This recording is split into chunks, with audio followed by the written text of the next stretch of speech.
स्वागत है यीशु मसीह की प्रेजेंस में। हालेलुया। अपनी सीट ग्रहण करो जहां भी बैठे हो। अपने हाथों को उठाओ, बोलो जितनी गवाहियां, जितना वचन मैं सुनूं, मैं 100 गुना फलों को लेके आऊं। उठाओ अपने हाथों को।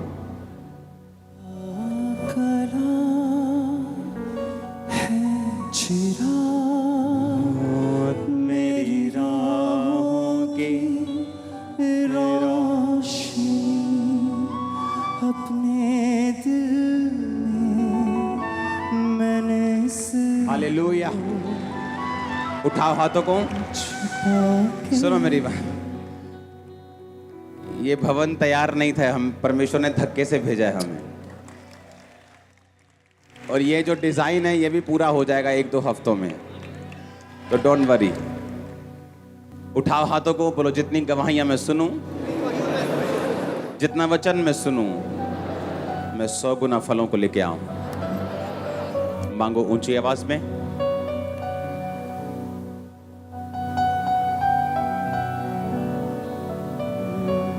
तेरे कलाम को पढ़ूं है इसी में मेरी खुशी अपने दिल में। मांगो मांगो मांगो, जो गवाही मैं सुनूं, जो वचन मैं सुनूं, 100 गुना फलों को लेके आऊं।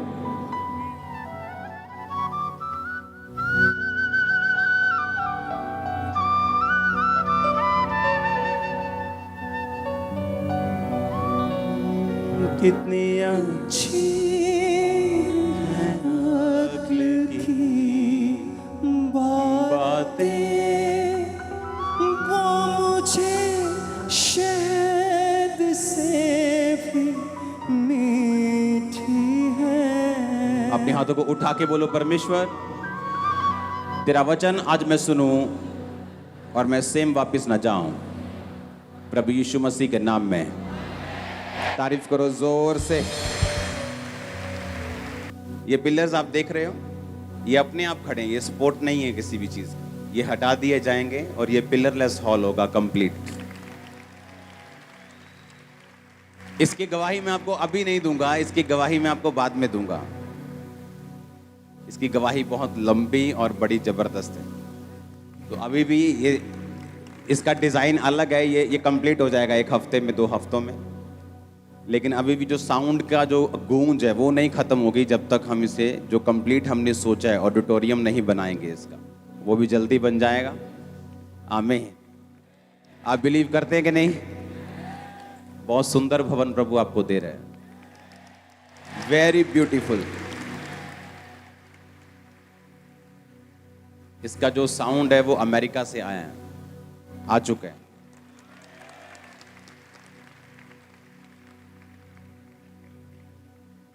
अपने पड़ोसी को बोलो ध्यान से सुन। अपने पड़ोसी को बोलो कुछ भी नहीं जो मुमकिन नहीं। बोलो बार बार।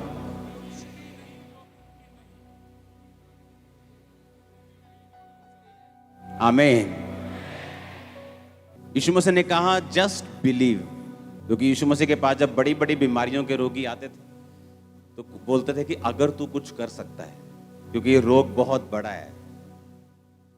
उनके माइंड में पिक्चर थी कि बहुत बड़ा रोग है, फलाने को हुआ था वो मर गया, उसको भी हुआ था, मेरे रिश्तेदार को हुआ था वो मर गया।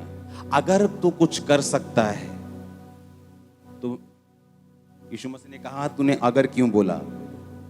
विश्वास करने वाले के लिए सब कुछ हो सकता है। परमेश्वर हमें उस पोजीशन पे लेके जाना चाहता है जहां रोज परमेश्वर हमें असंभव संभव होता दिखाए। एवरी डे, रोज वो हमारी आत्मिक जो पोजीशन है, हमारी जो लाइफ है, वो इस तरह से सेट करना चाहता है कि हम रोज इम्पॉसिबल पॉसिबल होता हुआ देखें। Every day. कई बार जो हम मांग रहे होते हैं परमेश्वर हमें देता नहीं, जस्ट हमें चेक करने के लिए, हमारी विश्वास योग्यता को परखने के लिए। जैसे मुझे उसने चेक किया हीलिंग अनॉइंटिंग देने से पहले, खुद बीमारी में रख के। इतना बड़ा काम देने से पहले खुद मेरी वफादारी को उसने चेक किया। कई बार वो इन कारणों से हमें रोक के रखता है, लेकिन उसके साथ भी वो हमें ऐसी पोजीशन में चाहता है कि हम रोज असंभव कामों को संभव होता हुआ देखें। यही परमेश्वर का प्लान है आपकी लाइफ के लिए। परमेश्वर चाहता हम इस पोजीशन में रहें, हमेशा इस तैयारी में, इस पोजीशन में रहें कि हम रोज एवरी डे अपने बच्चों में, अपनी लाइफ में, अपनी फैमिली में रोज एक नया मिरेकल्स देखें, रोज एक नया चमत्कार देखें एवरी डे। वो ऐसा सुपरनेचुरल हमें बनाना चाहता है। हमारा शरीर उसके आड़े आता है, हमारा व्यभिचार, हमारा गुस्सा, हमारी लड़ाइयां, हमारे झगड़े, प्रार्थना का ना कर पाना, प्रार्थना में ध्यान ना लगाना। मेरा प्रार्थना च ध्यान नहीं लगता, किसी का नहीं लगता। मेरा प्रार्थना में मन नहीं करता, पास्टर्स का भी मन नहीं करता, मन किसी का नहीं करता। लेकिन जब मालूम होता है कि ये कड़वी दवाई मेरे शरीर को हील कर सकती है तो हम पीते हैं। और जब हमें मालूम होता है कि परमेश्वर की प्रेजेंस में अगर हम रहेंगे, उसकी हजूरी में हम रहेंगे और प्रेयरफुल रहेंगे और वचनों पे चलते रहेंगे और लिखित वचनों से हटेंगे नहीं, तो परमेश्वर ये ऐसे काम करता है कि हम रोज इम्पॉसिबल को पॉसिबल होता देखें अपनी लाइफ में। ऐसा रोज होगा। आपने एक मिरेकल सुना, हम रोज सुनते हैं। हम मंगलवार भी सुनते हैं, हम सोमवार भी लोगों को सुनते हैं, हम बुधवार भी सुनते हैं, मेरी लाइफ में ये काम हुआ, हम वीरवार भी सुनते हैं। आप संडे थर्सडे सुनते हैं और रोज प्रेयर माउंटेन की शायद प्रार्थना में सुनते होंगे, लेकिन हम रोज सुनते हैं। ऐसे लोग जिनको यूट्रस का कैंसर था, ऐसे लोग जिनको अंदर जिनके बड़ी रसौलियां कैंसर की बन चुकी थी, जस्ट एक विजिट चर्च में आए वो एक बार 7 समुंदर पार से, जब वापिस गए लाइफ चेंज थी। मैं जस्ट एक टेस्टिमनी आपको दे रहा हूं। और जब उनकी टेस्टिमनी आती है और जब वो बताते हैं कि हमारी पूरी लाइफ, हमारी पूरी जिंदगी, मेरी पूरी जिंदगी इस बीमारी के आसपास थी, शादी नहीं हो पाई, काम नहीं कर पाई, फैमिली से बना के नहीं रख पाई, लाइफ में इमोशनल डिस्टर्ब रही, मेरी जिंदगी खराब हो गई। लेकिन जब मुझे मालूम हुआ कि परमेश्वर हील, और मैं क्रिश्चियन लोगों की बात कर रहा हूं, और फैसला किया 7 समुंदर पार से कि चलो चर्च में चलते हैं। वहां पे ले हैंड हुआ, वापिस गई, सिचुएशन बदल गई 100%। क्योंकि परमेश्वर ऐसा चाहता है, क्योंकि वो सुपरनेचुरल है, वो सामर्थ्य है, वो डरता नहीं, वो संभव को संभव करने वाला है। और वो ये चाहता है उसके बच्चे भी रोज ऐसा देखें और करें अपने हाथों से भी। आपके दुकान पे कस्टमर नहीं, उस जगह जहां कस्टमर खड़े होते, खड़े होकर गैर भाषा बोलो आधा घंटा, तुम सारा दिन फ्री नहीं होंगे। आपको करना नहीं आता काम। हालेलुया। परमेश्वर चाहता हम इम्पॉसिबल रोज देखें एवरी डे। जस्ट उसको ऐसे बर्तन चाहिए जो समर्पित हों, जो तेल परमेश्वर उन बर्तनों में उंडेलना चाहता है वो गंदे ना हो, वो तैयार हों कि परमेश्वर जस्ट उंडेल सके। जितना मिरेकल आप चाहते हैं, जितना असंभव आप देखना चाहते हैं, आपको मालूम परमेश्वर उससे ज्यादा देखना चाहता है आपकी लाइफ में। पर बाइबल कहती है वो वचन से बंधा हुआ है, वो वचन से इधर उधर नहीं होता। अगर आप उसकी महिमा के लिए कुछ मांगेंगे वो आपको देगा, बाइबल कहती है। उसने कहा तुमने मांगा पर पाया नहीं, क्योंकि तुम इसलिए मांगते हो कि व्यभिचार में उड़ा दो। परमेश्वर रोज चाहता है आपकी लाइफ में मिरेकल्स हो एवरी डे। आपका फादर बीमार है, आप चर्च में आती, जस्ट अपना हाथ रखो उस पे, वो हील होगा। आपकी फैमिली में परमेश्वर आपके जरिए मिरेकल करेगा, अपने बच्चों पे, आपके रिश्तेदारों के ऊपर। इतनी सामर्थ जो यहां से लेके जाते हो कहां खर्च करोगे? कुछ कहीं तो खर्च करो, अंदर ही अंदर वो दब जाएगी नहीं तो। और ये परमेश्वर की विल है आपकी लाइफ में।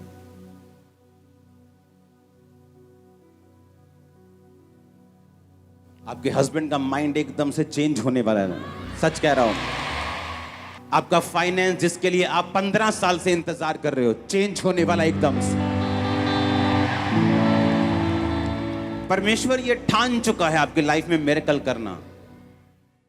उसने मेरी लाइफ में ठान लिया था कि जो ये हीलिंग मांग रहा है, मैं इसे दूंगा। जस्ट वो इंतजार कर रहा था कि मैं पोजीशन मेरी सही हो जाए,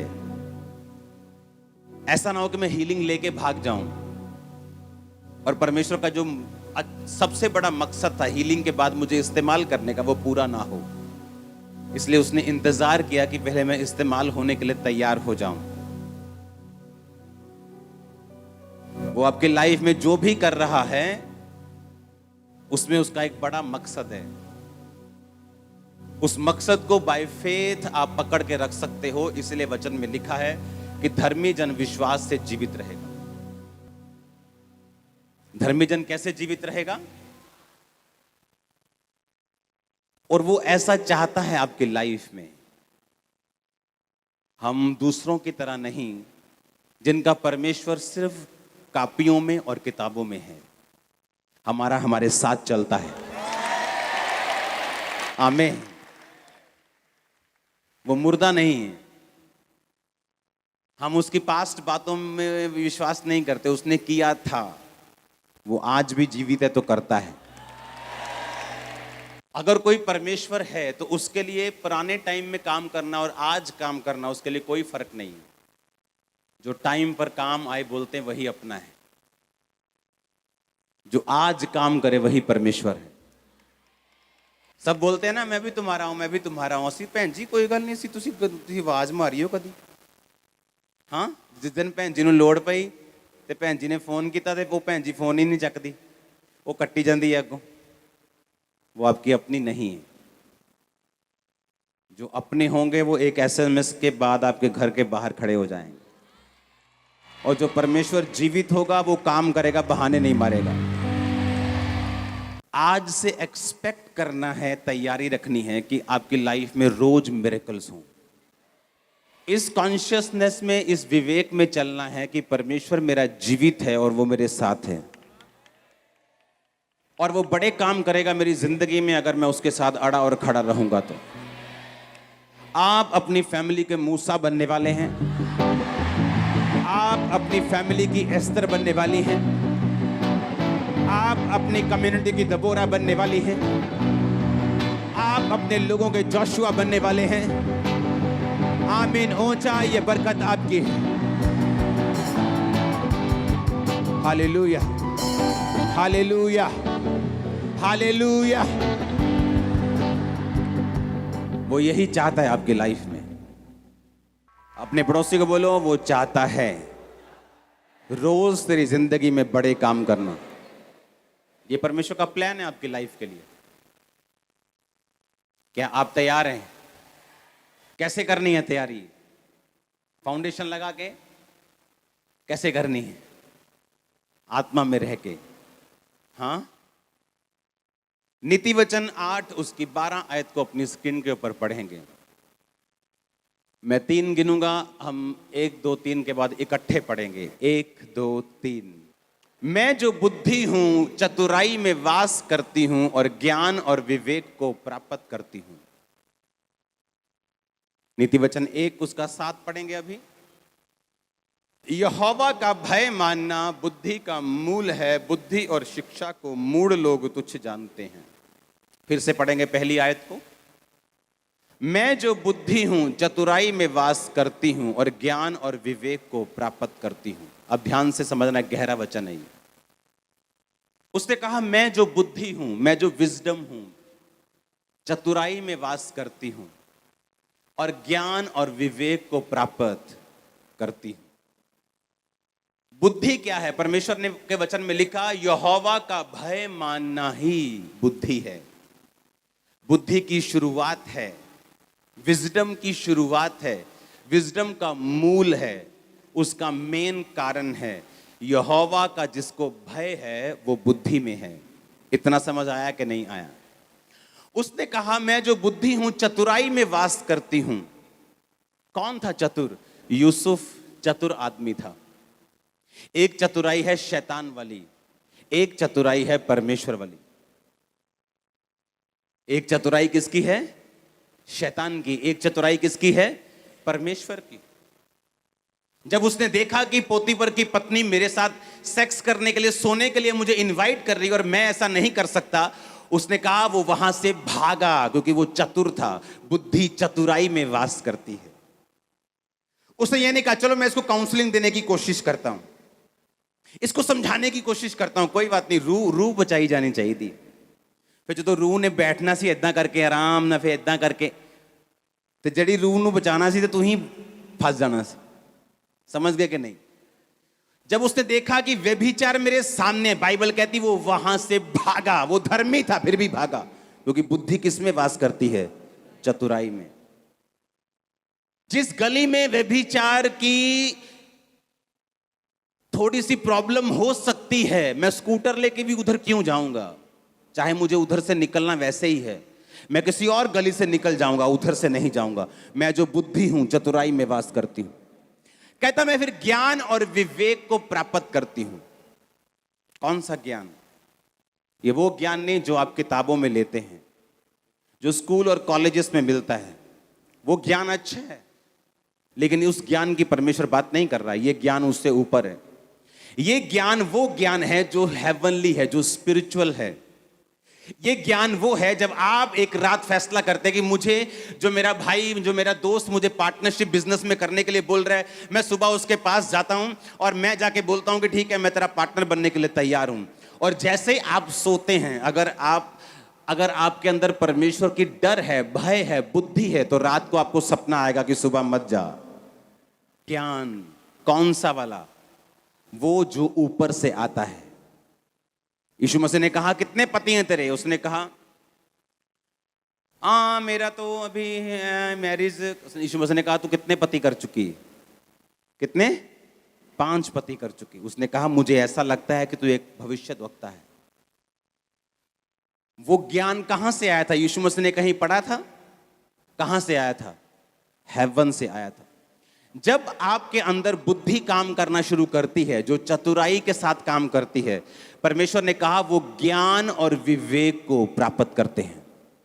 जब ज्ञान, हेवनली ज्ञान आपके अंदर आता है, आपको मालूम होता है कि मुझे ये काम नहीं करना, ये आदमी से नहीं मिलना, ये औरत से नहीं मिलना, ये वाला काम नहीं करना। आपको सपना आता है, लेकिन होता क्या है? जिस दिन सपना आना होता है, आपने 6 घंटे टीवी देखा होता है, आपने सारे टीवी के प्रोग्राम देखे होते हैं, आपने फेसबुक पे घंटों बिताए होते हैं, आप इतना संसार में गुमे होते हैं कि जब आप लेटते हैं आपको कोई सपना नहीं आता। जबकि आप लोगों को जो नींद है, जो आपका सोना है, वो सोने के लिए नहीं बल्कि परमेश्वर से बात करने के लिए है। आज कलीसिया गुमी हुई क्यों है मालूम?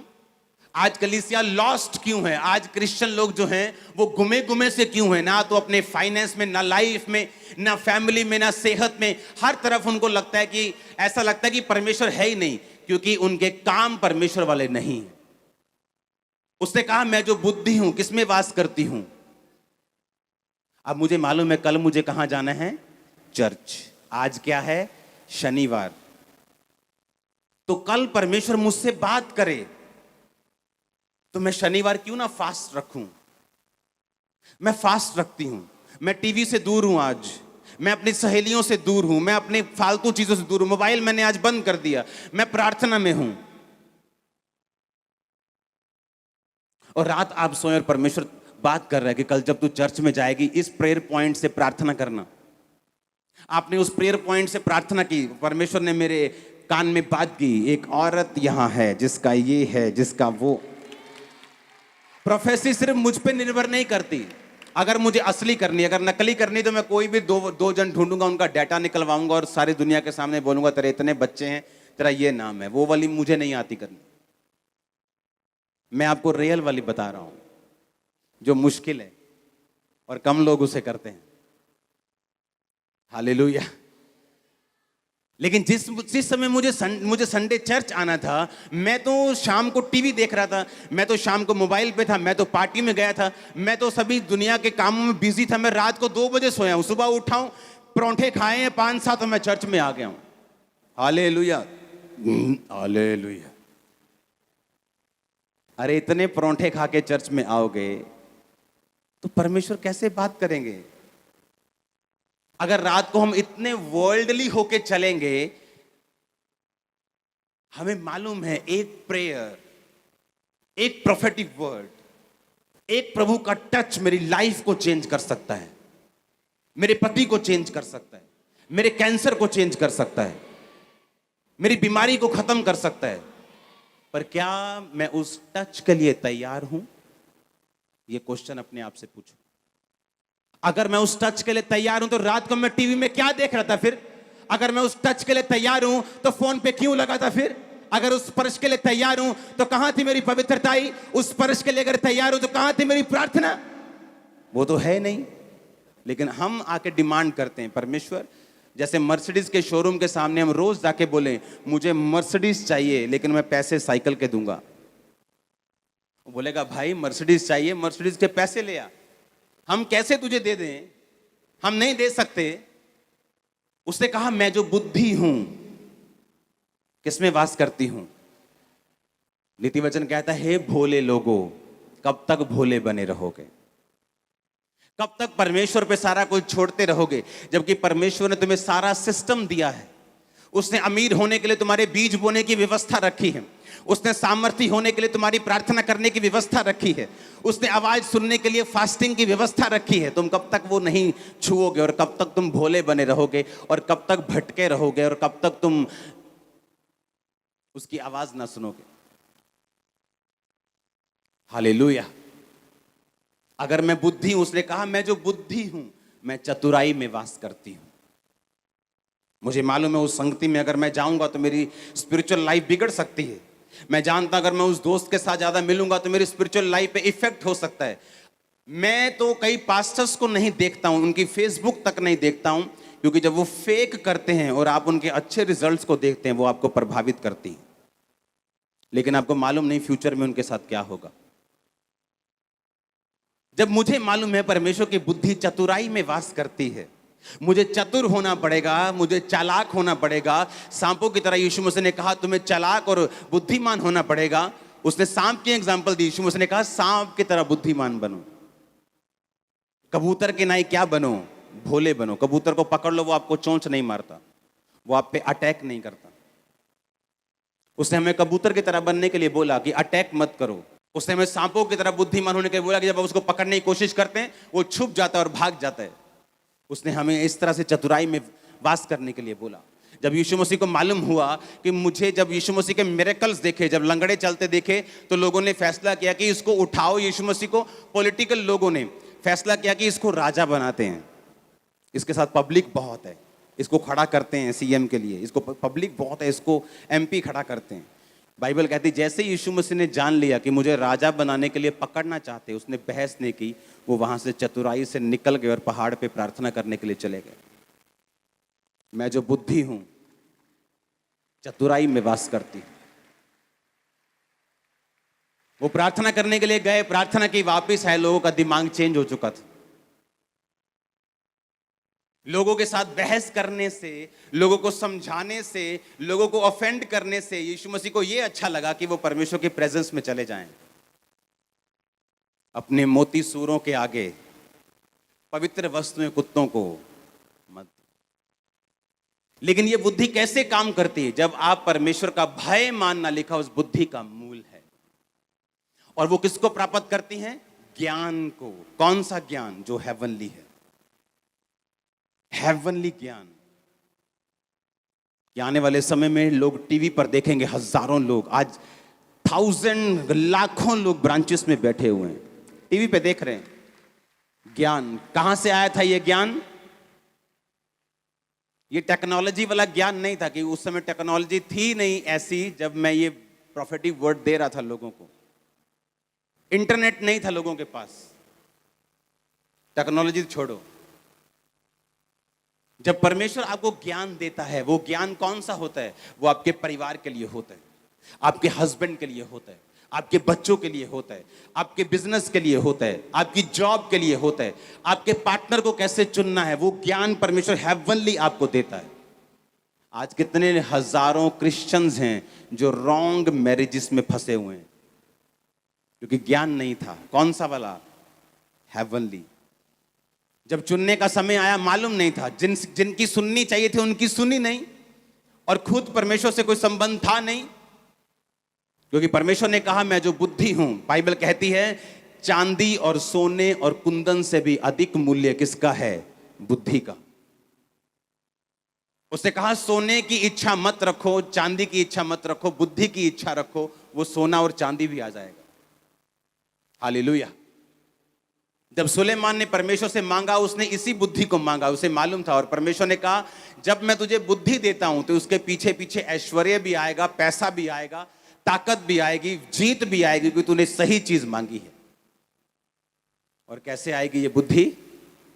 उसने कहा यहोवा का भय मानना बुद्धि की शुरुआत और बुद्धि का मूल है। मैं जो बुद्धि हूं किसमें वास करती हूं? चतुराई में, और ज्ञान और विवेक को प्राप्त करती हूं। जब बुद्धि आती, विवेक आता है, ज्ञान आपको बढ़ाता है। जब ज्ञान आता है आप अगला स्टेप ले पाते हैं।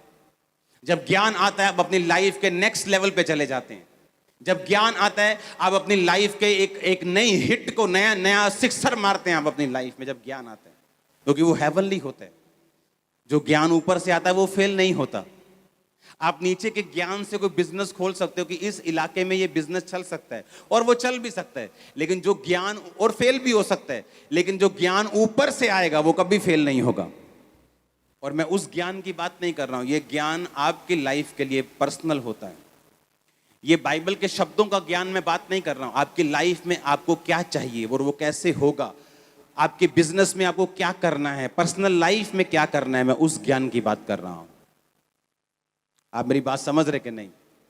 उसने कहा जब बुद्धि तुम्हारे अंदर आएगी, जब यहोवा का भय तुम्हारे अंदर आ जाएगा, जब परमेश्वर का भय तुम्हें आ जाएगा कि मुझे ये काम नहीं करना, मुझे यहोवा का भय है, मुझे व्यभिचार नहीं करना, मुझे ये काम नहीं करना, मुझे नशे में नहीं घुसना है, मुझे मूर्ति पूजा में नहीं घुसना है, मुझे ये काम नहीं करना, मैं यहोवा का भय मानता हूं, तो परमेश्वर ने कहा बुद्धि की शुरुआत तुम में हो जाएगी। और बुद्धि चतुराई में वास करती है। जब बुद्धि तुम में वास कर जाएगी तो तुम ज्ञान को और विवेक को क्या करोगे? प्राप्त करोगे। और वो ज्ञान कौन सा होगा? वो तुम्हारे लिए होगा, वो एक रेमा वचन होगा। वो ज्ञान तुम्हारे लिए एक पर्सनल गाइडेंस होगी जो परमेश्वर तुम्हारे परिवार के लिए तुम्हें देगा। वो गाइडेंस होगी तुम्हारे बच्चों की पढ़ाई के लिए, वो गाइडेंस होगी तुम्हारी लाइफ के लिए, तुम्हारे बिजनेस के लिए, तुम्हारे जीवन के लिए। वो परमेश्वर तुम्हें कब देगा? जब तुम में बुद्धि होगी और तुम परमेश्वर का भय मानते होगे। तो उसने कहा जो मैं जो बुद्धि हूं चतुराई में वास करती हूं। फिर तुम्हें बुद्धि लेने के बाद चतुर होना होगा। आमीन। तुम ऐसा नहीं कहते मुझे मालूम नहीं था, मैं उधर चला गया, मेरे साथ ये हो गया। नो नो नो, तुमको पहले सोचना है बुद्धि चतुराई में क्या करती है? रहती है। आमीन। और फिर कहते हैं मैं ज्ञान और विवेक को प्राप्त करती हूं। जब आपके अंदर बुद्धि होती है वो ज्ञान प्राप्त करती है। वो ज्ञान जो हेवन से आता है, वो ज्ञान जिसके सामने फिर लोग घुटने टेकते हैं कि सचमुच परमेश्वर तुम्हारे बीच में है। वो ज्ञान जो प्रोफेटिकली आपकी लाइफ में आता है, वो ज्ञान जो परमेश्वर धीरे से आपके दिल में कई बार बात करता है। अगर आप एक विश्वासी हैं, वो आपके कानों में चाहे बात ना करे, लेकिन वो ज्ञान, वो आइडियाज आपके हार्ट में आने शुरू होंगे। वो आपके घर के विषय में हो सकते हैं, आपके घर के रिपेयर के विषय में हो सकते हैं। छोटी छोटी चीजें परमेश्वर आपकी लाइफ में कैसे इंप्रूव करेगा जब आप परमेश्वर के साथ चलेंगे, आप देखना। और उसने कहा मैं विवेक को प्राप्त करती हूं। विवेक एक कॉन्शियस, ज्ञान से आपको बरकत मिलती है, विवेक से बरकत संभलती। ज्ञान से आपको क्या मिलती है? बरकत मिलती है। ज्ञान से आपको हीलिंग मिलती। 40 रोजे 5 बार रखने के बाद जब मैं सोया हुआ था तो परमेश्वर ने मुझसे बात की थी कि बाइबल के वचनों को दिल खोल कर, अपनी प्रार्थना को दिल खोल के शब्दों में बोल बोल कर मेरे आगे प्रकट कर, मैं तेरी बीमारी को दूर कर दूंगा। ये ज्ञान था। वो ज्ञान से मैंने आशीष ले ली, डिप्रेशन से और दुष्ट आत्मा के और मेंटली अपसेट के अटैकों से आजाद हो गया। 15-16 साल हो गए मुझे आजाद हुए। लेकिन उस बरकत को संभाल के कैसे रख सकता हूं? अगर मेरे पास विवेक है तो। अगर विवेक नहीं, वो विवेक था, कहां लिखा था बाइबल में कि व्यभिचार करना मना है? कहीं नहीं लिखा था। जब यूसुफ को ऑफर मिला तो कहां लिखा था बाइबल में व्यभिचार मत कर? अभी वचन तो आया ही नहीं था, वचन तो मूसा के बाद आया, अभी तो मूसा जन्मा ही नहीं था, वो तो पहले की बातें। कहीं नहीं लिखा था व्यभिचार ना कर। किसकी सुनी उसने? विवेक, अंदर वाला मन, कॉन्शियस। उसने कहा ऐसा नहीं हो सकता, मैं ये काम नहीं कर सकता, मेरा मन इसकी गवाही नहीं देता। तो जो ज्ञान ने दिया वो कॉन्शियस ने, विवेक ने संभाल के रखा। आमीन। जब शैतान आपको पीछे लेके जाता है, वो आपके विवेक को, बाइबल कहती, दाग देता है, उसको मिसाइल दागता है, उस पे उसको हिट करता है, उसको कमजोर कर देता है, उसको वीक करता है और उसको मार देता है। इसलिए हर चीज बाइबल में नहीं लिखी। बाइबल में कहीं लिखा है सिगरेट ना पियो, तो पियो फिर सब जाके।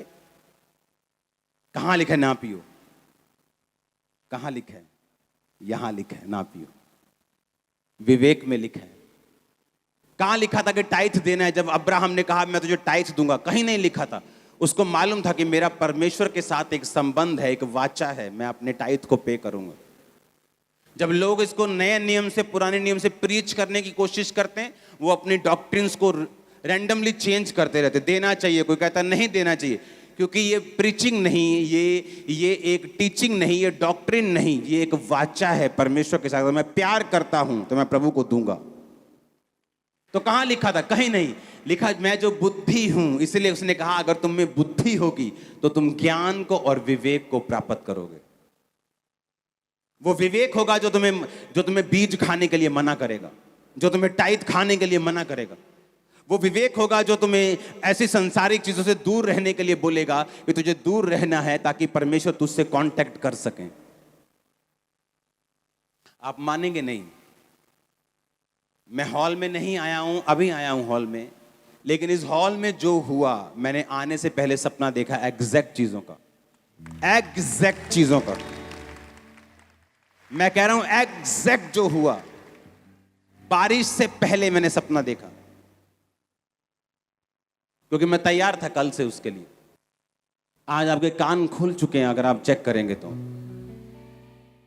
माइग्रेन जा चुके हैं अगर आप चेक करेंगे तो, वो लीवर रोग, वो फेफड़ों के रोग, वो कैंसर जा चुके हैं अगर आप चेक करेंगे। उसकी प्रेजेंस यहां पे मौजूद है। आमीन। उसने कहा मैं जो बुद्धि हूं, किसमें वास करती हूं? चतुराई में वास करती हूं। प्रार्थना करने से पहले आपको दिमाग में आएगा चल एक बार व्हाट्सएप चेक कर ले, मैसेज आया कि नहीं। वो 1 मिनट 2 घंटे बाद खत्म होगा। शैतान ने टाइम वेस्ट कर दिया। अब उसने कहा चल निकल, मेरा काम हो गया। आप समझ रहे कि नहीं? उसे मालूम है कि अगर आप सही चलेंगे तो परमेश्वर आपसे कांटेक्ट करेगा। आपको फोन आएगा परमेश्वर का रात को, आपको रिंग मारेगा रात को, वो आपसे बात करेगा और क्लियर बात करेगा वो आपसे। लेकिन क्या आप तैयार है कि नहीं? अगर आप तैयार नहीं तो वो, बाइबल कहती है जो दुल्हन तैयार नहीं, दूल्हा उसे नहीं लेके जा सकता। अगर दुल्हन पीछे बर्तन मांजती हो तो दूल्हा उसे ले जाएगा, पर बाइबल कहती दूल्हा अगर आएगा तो दुल्हन अगर तैयार होगी तो तभी उसे लेके जाएगा। हम अगर तैयारी नहीं कर रहे किसी चीज के लिए कि परमेश्वर हमसे कांटेक्ट करे, वो हमसे बात करे, वो हमको छुए, हमको टच करे, तो हम वो नहीं ले सकते परमेश्वर से। फिर हमें सपने आएंगे संसारिक, जिनका कोई मकसद नहीं, जिनका कोई मीनिंग नहीं, क्योंकि बाइबल कहती है कि ज्यादा बातें करने से भी सपने आते हैं, ज्यादा इधर उधर की सुनने से भी आते हैं। तो वो हमें देखना है कि हमें सपना कहां से आया है, कि परमेश्वर ने हमें दिया है कि हमारे अपने शरीर ने हमें दिया है। उसने कहा मैं जो बुद्धि हूं, किसमें वास करती हूं? चतुराई में, और ज्ञान और विवेक को क्या करती हूं? प्राप्त करती हूं।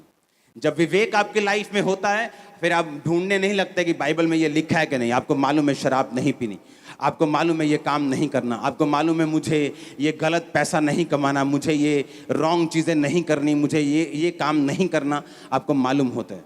आप जितना मर्जी बहाना बनाने की कोशिश करो, आपका विवेक आपको बताता है कि जो ये हो रहा है वो गलत है, ये नहीं होना चाहिए।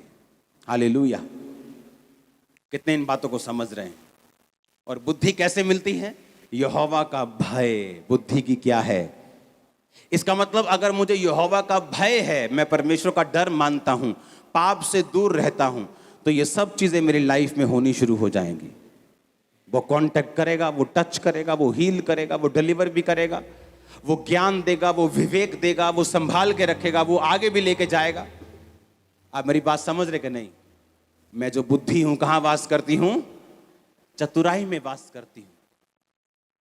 हे भोले लोगों, कब तक भोलेपन से प्रीति रखोगे? उसने कहा तुम्हें मालूम है आज अगर मैं इस रिश्तेदार के घर जाऊंगी तो मुझे सब कुछ खाना पड़ेगा, लंगर सब कुछ लेना पड़ेगा, लेकिन फिर भी तुम उस बकरे को जिसको काटना होता है ना, वो जाता है गाजर के आगे आगे, वैसे तुम जाती हो कि उसने बुलाया, अगले दिन जाओ, अगले दिन जाओ मैंने कहा। आमीन। जब मालूम है कुछ ऐसा खाने को नहीं मिलेगा जो नॉन बिब्लिकल है, पर बाइबल कहती मैं जो बुद्धि हूं किसमें वास करती हूं? चतुराई में। मैं जो बुद्धि हूं किसमें वास करती हूं? लेकिन अगर बुद्धि नहीं होगी, तुम जाओगे, खाओगे, पियोगे, बीमारियां लेके आओगे, फिर प्रेयर लाइन में खड़े होंगे तुम और पास्टर पे सारा जोर लगाने के लिए बोलोगे, पास्टर जी अच्छे ही करो। हाँ, और पास्टर इतनी देर से वचन दे रहा है, वो आपको सिखा रहा है, वो आपको समझा रहा है। अगर आप सुन ले ध्यान से तो बाइबल कहती है तुम्हें हीलिंग की जरूरत नहीं होगी, तुम एवरग्रीन हील रहोगे। एक धर्मी बीमार हो सकता है, उस पर परीक्षा आ सकती है, लेकिन वो बीमारी मृत्यु के लिए नहीं, परमेश्वर की महिमा के लिए होगी। हालेलुया। मैं जो बुद्धि हूं किसमें वास करती हूं? चतुराई में वास करती हूं। मालूम है कि पति पी के आया है और तुम बाइबल खोल के बैठ गई हो बहस करने से, तुम कैसे जीतोगी उसके साथ? वो तो 4-5 शॉट लगा के आया है।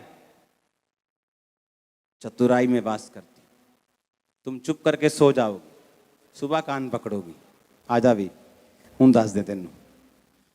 हाँ, मैं जो बुद्धि हूं किसमें वास करती हूं? चतुराई में वास करती हूं। और फिर लिखा अगर बुद्धि तुम्हारे अंदर आ गई तो ज्ञान आ जाएगा। कौन सा ज्ञान? जो हेवन वाला ज्ञान है, जो परमेश्वर आपको देता है, जो आपके मिनिस्ट्री के लिए, आपके फाइनेंस के लिए, आपके बच्चों के लिए, आपके बिजनेस के लिए।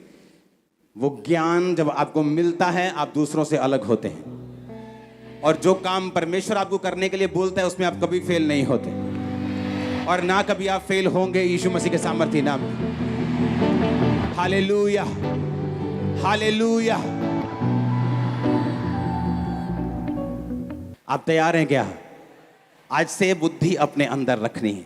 उसने कहा मेरा मूल्य मूंगों से भी अधिक है, मैं चांदी से, मैं सोने से, मैं कुंदन से भी अधिक महंगी हूं।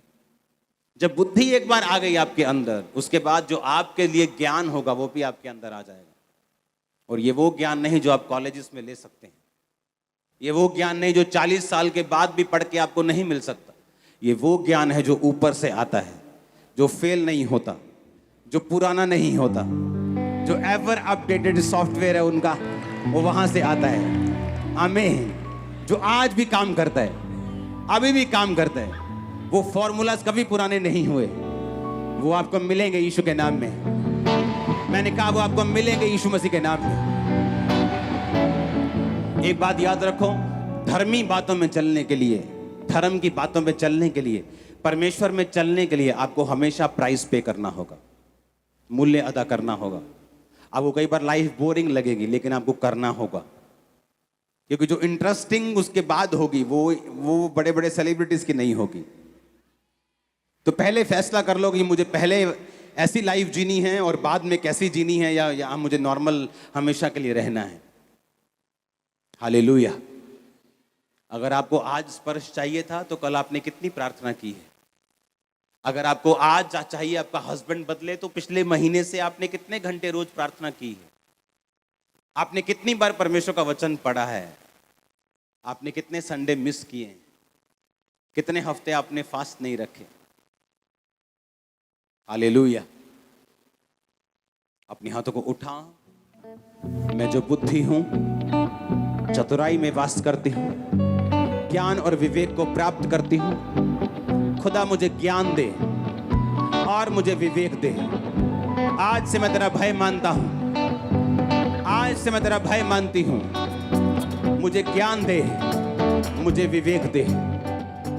हमारे YouTube चैनल को सब्सक्राइब करें ताकि आप परमेश्वर के गहरे वेदों को जान सकें कि कैसे आप परमेश्वर में बढ़ सकते हैं, कैसे आप दुष्ट आत्माओं से, नशों से, बीमारियों से और वंशों के श्रापों से आजाद हो सकते हैं।